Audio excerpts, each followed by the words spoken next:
بسم اللہ الرحمن الرحیم. آپ سب کا شکر گزار ہوں. آپ کو زحمت دیتے ہیں. آپ ہمیشہ وقت پہ آتے ہیں. تھوڑا ڈیلے اس لیے کیا کہ شاہ صاحب کی پریس کانفرنس آ رہی تھی تو ہم نے کہا پہلے وہ اپنی بات ختم کر لیں پھر ہم بات کریں. دیکھیں جی 2-3 امپورٹنٹ ایشوز ہیں اس پہ بات کرنی تھی. لیکن کل رات کو جو تماشا لگا ہے پاکستان میں دوبارہ لاہور میں کہ کوئی میٹنگ ہوئی ہے، وہ سارے ان پولیس والوں کو واپس لا کے رکھ دیا ہے جو سارے کے سارے 25 مئی کے جو ایک دہشت گرد اسٹیٹ اسپانسر ٹیررزم تھا عام لوگوں کے اوپر، یعنی کہ ریاستی دہشت گردی تھی عام نہتے لوگوں پہ پورے پاکستان میں، اور سارے کے اوپر ہی ہمارے ایف آئی آریں بھی اوپر کٹی ہوئی ہیں. اس کی بھی آج ہم صبح بیل کی ڈیٹ لے کے آئے ہیں. خیر، تو وہ سارے پولیس والے ان کو واپس لا کے بٹھا دیا ہے پوزیشنز آف پاور پہ، اور رات کو ان کی کوئی میٹنگ ہوئی ہے اور انہوں نے کوئی پلان بنایا ہے یا ڈسکس کیا ہے کہ عمران خان صاحب کو گرفتار کریں گے. تو یہ عمران خان کو غلطی ایسی نہ کریں سوچنے کی بھی. یہ وہ ریڈ لائن ہے جو اس ملک کو جس کیوس میں ہے اس کیوس کو ملٹیپلائی کر دے گی. یہ وہ ریڈ لائن ہے جس سے ملک کو بہت زیادہ ڈیمیج ہوگا. تو یہ جو احمقانہ حرکتیں آپ کر رہے ہیں، آپ سے کروائی جا رہی ہیں، آپ خود بھی کر رہے ہیں. فواد چودھری کو اریسٹ کر لیا، شدید الفاظ میں مذمت کرتے ہیں. سوال بڑا سمپل ہے، کیا عمران خان کو اریسٹ کر کے یا کوشش کر کے ناکام لاہور کی عوام یا کراچی کی عوام یا پشاور کی عوام یا کہیں بھی کسی پاکستان کے کسی بھی کونے میں آپ کیا سمجھتے ہیں عمران خان کو اریسٹ کریں گے تو یہ آرام سے بیٹھ جائیں گے؟ یا فواد چودھری کو اریسٹ کرنے سے آپ کے جو اس ملک کے معاشی حالات ہیں کہ بجلی 24 گھنٹے نہیں ہوتی، گیس ہے ہفتوں نہیں ہوتی، تباہی ہے، لا اینڈ آرڈر تباہ ہے، انفلیشن ہے، ڈالر شاید 250 روپے سے اوپر چلا جانے والا ہے، سنا ہے میں نے، 17% کرنے لگے انٹرسٹ ریٹ. یہ تو ساری کہانی چل رہی ہے. کیا یہ آئی ایم ایف سی ڈیل ہو جائے گی؟ کیا یہ عمران خان کو کے اوپر اٹیک کرنے سے اور ہماری پارٹی کی لیڈرشپ کو اریسٹ کرنے سے اور ورکرز کو اریسٹ کرنے سے یہ سلوشن ہے آپ کا؟ آپ اس ملک کے جو کرائسس میں آپ لے کے ہیں اس کا سلوشن یہ ہے اس سے ملک ٹھیک ہوگا؟ اس سے ملک وہاں پہنچ جائے گا جو irreversible ہے. تو ہوش کے ناخن لیں اور ان حرکتوں سے باز آئیں. ای سی پی سے میں نے پہلے بھی کہا تھا کہ ای سی پی جو ہے وہ سیکرٹ کاؤ بن گئی ہے. یعنی کہ آپ وہ انٹچیبلز ہیں نا اس ملک میں، وہ ای سی پی بھی سمجھ رہی کہ وہ انٹچیبل ہو گئی. یعنی کہ ان سے بات کرو وہ کنٹمپٹ کا نوٹس نکال لیتے ہیں سوال پوچھنے پہ. جو الیکشن آپ نے کرایا ہے فیز 1 جو سندھ میں ہوا تھا اور اس کے بعد جو فیز 2 کرایا بھی، لیاقت جتوئی صاحب بھی بات کریں گے اس کے اوپر. میں نے خاص طور پہ درخواست کی تھی لیاقت بھائی سے کہ میڈ کے اوپر اور دادو میں جو آپ بات کریں گے. جو آپ نے الیکشن کروایا ہے اس پہ اگر سوال اٹھائے تو وہ پسند نہیں ہے آپ کو. یعنی کہ تماشا لگایا پورے ملک میں. ابھی 40-45 اپلیکیشن ہماری جمع ہو چکی ہیں جس میں فارم 11 میں رزلٹ کچھ اور ہے اور آپ نے دیا کچھ اور ہے. آسانی سے 41 کو 241 کر دیا، 59 کو 259 کر دیا. یہ چنیسر کورٹ میں ہار گیا تھا یہ سعید غنی اپنی یو سی. فارم 11 میرے پاس ہے، وہ اس کو 200 ووٹ بڑھا کے جی وہ یو سی نکل گئی. ایسے پورے شہر میں ہوا ہے. اوپر سے اس ملک میں عجیب تماشا ہے کہ کرمنلز عیاشی سے گھوم رہے ہیں، بیل پہ بیل مل رہی ہے، کیس ان کے ڈسمس ہو رہے ہیں، اور ہم جیسے لوگوں پہ دہشت گردی کی ایف آئی آریں کٹ رہی ہیں. کل عزیر بلوچ صاحب 25ویں کیس میں بری ہو گئے. 25ویں کیس میں بری ہو گئے. محسن نقوی جو بیٹا ہے سی ایم لگ گیا ہے. زرداری کہتا ہے نا میرا بیٹا ہے, آپ کا رشتہ دار ہوگا, میرا تو بیٹا ہے, وہ سی ایم لگ گیا ہے. میں دیکھنا چاہتا ہوں کہ باقی عزیر پہ جو 60 کیسز بنے تھے, باقی بھی 35 رہ گئے, جلدی سے فارغ کریں, اس کو بھی سی ایم لگا دینا سندھ کا. کیئر ٹیکر ابھی آئے گا سی ایم ایک آدھ مہینے میں, لگ سکتا ہے, سی ایم تو لگ ہی سکتا ہے. یہ ملک کو جس جگہ پہ لے گئے, تباہی کے جس موڑ پہ, یہ کیا ہم اپنے کرنٹ یا فیوچر جنریشن کو ہم سبق کیا دے رہے ہیں کہ چوری کرو, ڈاکہ ڈالو, کرپشن کرو, جو مرضی کرائم کمٹ کر لو, بہت پیسہ کما لینا, اور صحیح حلقوں میں اپنی دوستی رکھنا, تو تمہیں کوئی کچھ ہاتھ نہیں لگائے گا. جوڈیشری سے سوال پوچھتا ہوں کہ جوڈیشری کے اوپر تو ہم بھروسہ کرتے ہیں. ایسا تو نہیں ہو سکتا کہ ملک میں لوگ باتیں کرنا شروع کر دیں کہ خدا نہ خواستہ ہمارے ملک کی جوڈیشری کمپرومائز ہو گئی ہے. جس ملک کی جوڈیشری کمپرومائز ہو جائے, جس ملک کی لا انفورسمنٹ کرپٹ ہو, جس ملک میں نامور چوروں کو پوزیشنز آف پاور میں بٹھا دیا جائے, وہ ملک کبھی ترقی کر ہی نہیں سکتا, وہ ریورس میں چلا جائے گا. میں محسن نقوی صاحب, جو آپ نے آج حرکتیں کی ہیں اور جو آپ نے یہ بڑی لائلٹی دکھانے کی کوشش کی ہے, ضرورت کی ہے, اور آپ نے بڑا کوئی اینٹی پی ٹی آئی جو آپ کا موقف تھا وہ آپ نے پروف کر دیا ہے کہ آپ کتنے آپ کیئر ٹیکر ہیں, آپ تو بالکل ہی اینٹی ہیں. آپ سمجھ رہے ہیں کہ آپ یہ 3 مہینے کی آپ کی جو ہے, اگر میکسیمم کھینچ لیا آپ نے سی ایم شپ, اس کے بعد آپ کو کیا ہو, آپ فارغ ہو جائیں گے ہماری. یہ ساری پاور ٹیمپریری ہوتی ہے, جو جتنی بڑی پوزیشن آف پاور میں ہو وہ ٹیمپریری ہوتی ہے.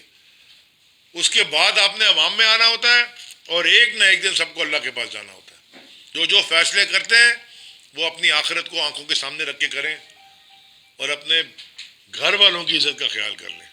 میں چاہتا ہوں لیاقت جتوئی صاحب, بہت امپورٹنٹ ہے کہ آپ دادو میں جو ہوا ہے اس کے بارے میں پورے دادو کے بارے میں آپ کو بتاؤں گا کہ الیکشن تو نہیں تھا, یہ دھاندلا تھا پوری طرح سے. لیکن اس سے پہلے میں یہ بات کرنا چاہ رہا ہوں کہ آخر اس ملک کا کوئی والی وارث ہے یا نہیں ہے. یہ قائد اعظم نے ملک اس لیے بنایا تھا کہ 4 چند لوگ جو کرپشن میں انوالو ہو, منی لانڈرنگ میں انوالو ہو, نیب آرڈیننس کو امینڈ کر لیں, پیسے بچا لیں, اپنے اکاؤنٹس جو فریز تھے ان کو ڈی فریز کروا لیں, اور کوئی کہنے والا نہیں ہے. کیا مینڈیٹ ہے اس گورنمنٹ کا, کس طرح سے یہ گورنمنٹ چل رہی ہے. فرنٹیئر میں گورنمنٹ نہیں ہے, وہاں کیئر ٹیکر, پنجاب میں, سندھ میں یہ حال ہے, ہر جگہ. عمران خان کا قصور کیا ہے؟ عمران خان کا صرف یہ قصور ہے کہ اس نے پاکستان کے عوام کو بیدار کیا ہے. پاکستان کے عوام میں ایک بیداری کی لہر پیدا کی ہے جو کہ ضرورت تھی. for last 75 years بیر بکریوں کی طرح حکومت یا حکمران کر رہے تھے, من مانی عیاشیاں کر رہے تھے. اس کا یہی قصور ہے. اور دوسرا یہ قصور ہے کہ وہ ایک فیئر فری الیکشن چاہتا ہے اس ملک میں. ہم بھی یہاں بیٹھے ہیں, میرا نام لیاقت علی خان ہے. کیوں ہے؟ کیونکہ ہمارے والد اور جو ہمارے بزرگ لوگ تھے انہوں نے پاکستان بنایا, اور پاکستان کے لیے ہمیں اتنا جوش و خروش تھا کہ ہم نے نام تک رکھے. کتنے لوگوں نے قربانی دی پاکستان کے لیے, کتنے لوگ بیچارے مارے اس لیے کہ آپ زرداری, شہباز شریف اور ان کو حکومت دیں تاکہ پیسے کمائیں. کیا ہے یہ, کیا ملک ہے؟ اس طرح سے ملک کیسے چلے گا؟ ڈیفالٹ ہونے والا ہے, اس کے بعد سری لنکا بننے والے ہیں. اور خدا را رحم کھائیں. میں ان اداروں کو بھی گزارش کرتا ہوں, خدا را اپنے ملک پہ رحم کھائیں. پڑوسیوں کو تو دیکھ لیں نا, بنگلہ دیش کو دیکھ لیں, انڈیا کو دیکھ لیں, ان کی اکنامی دیکھیں, ان کی ڈیولپمنٹ. ہم لگے ہوئے ہیں کہ یہ کسی طرح سے عمران خان کو نااہل کرنا ہے, گرفتار کرنا ہے, پکڑنا ہے. ملک میں بلیک آؤٹ 24 گھنٹے. میں بھی فیڈرل منسٹر رہا ہوں واٹر اینڈ پاور کا. جی میں یہاں سے باہر غیر ملکی دورے پہ دبئی تھا, اس کے بعد مجھے سری لنکا جانا تھا. مجھے پرائم منسٹر نے فون کیا کہ 15 سے 20 منٹ بلیک آؤٹ ہوا ہے اور آپ کنٹینیو کرنے, نہیں آنا, سب ہو جاتا ہے یہ کبھی کبھار. نہیں, میں نے کہا میں واپس آیا. جو لوگ انوالو تھے اس پہ سخت سزا دی ہم نے, ان کو پنشمنٹ دی. یہ کیا ہے؟ پرائم منسٹر کہتا ہے کہ مجھے تو کوئی علم ہی نہیں ہے بلیک آؤٹ کا. This is laughing stuff. کہ آپ کو پتہ نہیں ہے؟ You are the prime minister, you are the chief executive, وہ تو نہیں ہے آپ، ہم سمجھتے ہیں. تو یہ کیا حالات ہیں؟ ہم کہاں جا رہے ہیں؟ آخر اس ملک میں ہمارے بچے ہیں، ڈالر پاؤنڈ 315 کا نہیں ملتا، ڈالر 265 میں نہیں ملتا، پیٹرول ڈیزل کھانے پینے کی چیزیں، 13 جہاز باہر کھڑے ہیں، ایل سی نہیں کھل رہی ہے، پیسے نہیں ہیں، ڈالرز نہیں ہیں. کیا ہے؟ بزنس کمیونٹی کے لوگ اس دن گئے ہیں اپنا گورنر اسٹیٹ بینک کے پاس، اس کو کیا سنا کے آئے آپ کو پتا ہوگا، مجھے اس میں جانے کی ضرورت نہیں ہے. تو یہ کیا ہو رہا ہے بھائی؟ آفٹر آل یہ ہمارا ملک ہے، ہمیں یہاں رہنا ہے، مرنا ہے. ہمارے بچوں کو ہم کیا کہیں گے؟ ان کو کیا ٹرانسفر کریں گے؟ اب آتے ہیں دھاندلی پہ. میں الیکشن کمیشن سے ایک سوال کرنا چاہتا ہوں، بھلی کا ٹیپ کا اگر نوٹس کرتے ہیں تو بھلی کریں. مجھے یہ نوٹس بہت ہو چکے ہیں، جیلوں میں بھی گئے ہیں، کہ پہلے ریٹرننگ آفیسرس اور ڈی آر اوز ہوتے تھے جوڈیشری کے لوگ. ابھی آپ کو کیا ضرورت پڑی ہے کہ آپ نے ان کو وہاں پر رکھا ہوا ہے جو وہاں کمداری کرتے ہیں، جو موسٹ اوبیڈینٹ سرونٹ ہے، ڈپٹی کمشنر، اسسٹنٹ کمشنر. یہ تو اوپر کی لیول ہو گئی نا جی. نیچے کی لیول پہ ان لوگوں کو رکھا گیا ہے جو ان کے خاص محافظ ہیں، چمچے ہیں، کھانے پینے میں ایک ساتھ ہیں، ایک بریانی کٹھے کھاتے ہیں، مل کے کھاتے ہیں. ان کو رکھا گیا ہے، اور وہ ایسے لوگ ہیں جنہوں نے دھاندلی ایسی کی ہے کہ رزلٹ چینج کیے ہیں ہمارے.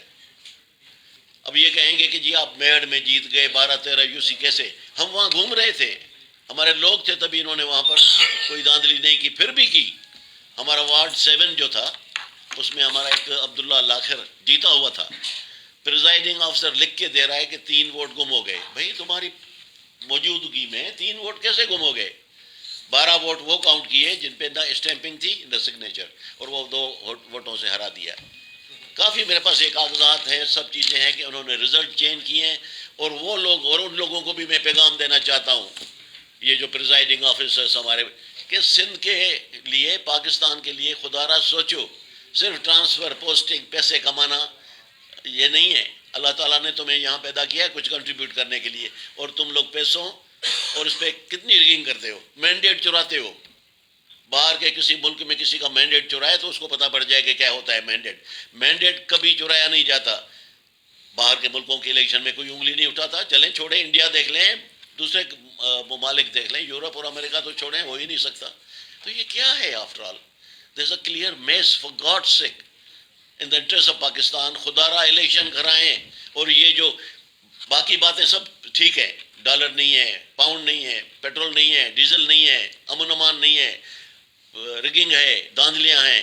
آپ لگے ہوئے ہیں عمران خان کے پیچھے کہ اس کو کس طرح سے، یہ گورنمنٹ ہے، یہ اس طرح سے گورنمنٹ چلتی ہے کہ آپ سوچیں، لوگوں کا سوچیں. لوگوں کا کیا ہو رہا ہے کہ اسٹریٹ کرائم، اور یہاں پر کس طرح سے جیت کے آ گئے ہیں کراچی میں پیپلز پارٹی والے. اور میں تو یہ دعا کرتا ہوں کہ خدا کرے ہمیں جلدی نجات ملے. مہربانی جی. اچھا علی بھائی، سوال یہ ہے کہ آپ نے فواد چودھری صاحب کی گرفتاری کو غلط قرار دیا ہے، بلکہ ایف آئی آر سامنے آ چکی ہے کہ انہوں نے الیکشن کمشنر سمیت الیکشن کمیشن کے جو ذمہ داران ہیں ان کو مطلب فیملی سمیت کوئی نقصانات پہنچانے کی باتیں کی ہیں. تو یہ تحریک انصاف جو ہے وہ تو انصاف والی جماعت ہے، تو یہ آپ کیوں مطلب اس طرح اس کو جانے دیں ایف آئی آر کو، اور وہ ان کو ثابت کرنے دیں کہ وہ غلط ہے، ایف آئی آر مقابلہ کریں، عدالتوں سے انصاف لیں. میرے پہ ڈی سی آفس کے اوپر پیپلز پارٹی کے گنڈوں نے مجھ پہ اور ہمارے ساتھ جو ایم این اے اور ایم پی اے سے اور ہمارے کینڈیڈیٹ سے مجھ پہ اٹیک کیا، ہم پہ پتھراؤ کیا، بار باری فائرنگ ہوئی. میڈیا کے ہمارے کیمرہ مین زخمی ہوئے، 1-2 کے سر پھٹ گئے. مسجد کے اندر جو لوگ چھپے، مسجد میں پتھراؤ کیا، مسجد میں لوگ انجر ہوئے، مسجد میں لوگوں کے سر پھٹے، اور ایف آئی آر دہشت گردی کی ہم پہ کاٹ دی. زبردست انصاف ہے. تو یہی فواد چودھری کے ساتھ بھی ہو رہا ہے. اگر فواد چودھری سوال کر رہا ہے، میں آپ سے کہہ رہا ہوں کہ election commission of Pakistan extension بن گیا ہے پی ڈی ایم کی، فری اینڈ فیئر الیکشن نہیں کرا سک رہا، کنسسٹنٹلی فیل ہو رہا ہے، ہر دفعہ فیل ہو رہا ہے. اگر میں یہ کہہ رہا ہوں اور ثبوت اور ڈاکیومنٹری ایویڈنس کے ساتھ کہہ رہا ہوں تو اس پہ میرے پہ کنٹیمپٹ لگنی ہے، جیسے لیاقت بھائی نے کہا لگے پہ. جی سر میں ایک جواب دے دوں ان کا، اگر ویڈیو پریزیڈنٹ ود پرمیشن. میں یہ کہتا ہوں کہ یہ پروو کرنا الیکشن کمیشن کا کام ہے. اگر میں ان کو تھریٹ دے رہا ہوں یا اگر میں نے تھریٹ دیا ہے تو benefit of doubt is on them. They have to prove it, not us. Prove کریں نا, اس طرح پکڑ کے گرفتار کر کے اور اس طرح سے کیس بنائیں, یہ جائز نہیں ہے. This is against the very spirit of constitution and this country. اچھا جتوئی صاحب, آپ سے بھی سوال ہے تھوڑا سا کہ پی ٹی آئی کی حکومت تھی 3.5-4 سال, آپ نے دادو کو کیا ڈیلیور کیا کہ دادو کے لوگوں سے آپ کو امید تھی کہ آپ کو جو ہے وہ ووٹ دیتے؟ آپ تو ناراض تھے تقریباً 3.5-4 سال. اس لیے تو رزلٹ ملے نا کہ ہم نے 13 یونین کاؤنسل جیتی ہے. Municipal committee in spite of rigging, اتنی میسو ریگنگ تھی کہ ہمارے رزلٹ چینج ہو گئے. ہمارے جو پریزائڈنگ آفیسرس تھے, ہمارے 1000 ووٹ تھے تو ان کو 400 کر دیے, ان کو 1000 کر دیا. میں ناراض ہوں, یہ میری مرضی ہے. پارٹی کے اندر ناراضگیاں ہوتی ہیں, بڑی بڑی پارٹیوں میں مس انڈرسٹینڈنگ ہوتی ہیں, لیکن ہم نے ڈیلیور کیا ہے تبھی ہوا. نہیں سر, پارٹی کی بات. یہ بڑا زبردست سوال ہے, تصدیق کر دی انہوں نے. یہ بڑا زبردست سوال ہے. نہیں میں تو صحیح پوچھ رہا ہوں. نہیں, ہمارے ان سے یہ تو نہیں تھے نا پریزیڈنٹ, پارٹی میں ہوتی ہے. یہ کچھ نہیں فرق نہیں پڑتا, اس سے یہ ہوتا رہتا ہے. یہ زبردست سوال پوچھا ہے کہ جی وہ پیپلز پارٹی نے کراچی میں کیا ڈیلیور کیا ہے جو ان کو اتنے ووٹ پڑ گئے. تو اب یہ ذرا سمجھاؤ, نہ کراچی میں پانی, نہ کراچی کو تو حق بھی نہیں دے رہے, وہ پیسہ بھی کراچی کا نہیں دے رہے, پل رہے کراچی کے پیسوں میں, لوٹ کے بھی اور ٹیکس کے بھی. حال کراچی کا کیا کیا, روڈیں تباہ, ہر گٹر تباہ, پانی نہیں, لا اینڈ آرڈر خراب. اور ان کو کیسے مل گئے؟ پورا سندھ, ایک سندھ کا دارالخلافہ ہے کراچی, پاکستان کی شہر ہے کہ معاشی, اس کو تو ورلڈ کلاس سٹی ہونا چاہیے تھا, یہ تو 3rd کلاس سٹی سے بھی نیچے چلا گیا. تو یہ آپ سوال پوچھ رہے ہیں, اس لیے تو ہم کہہ رہے ہیں کہ بےایمانی کی کوئی انتہا نہیں ہے. ٹھیک صحیح, تھینک یو.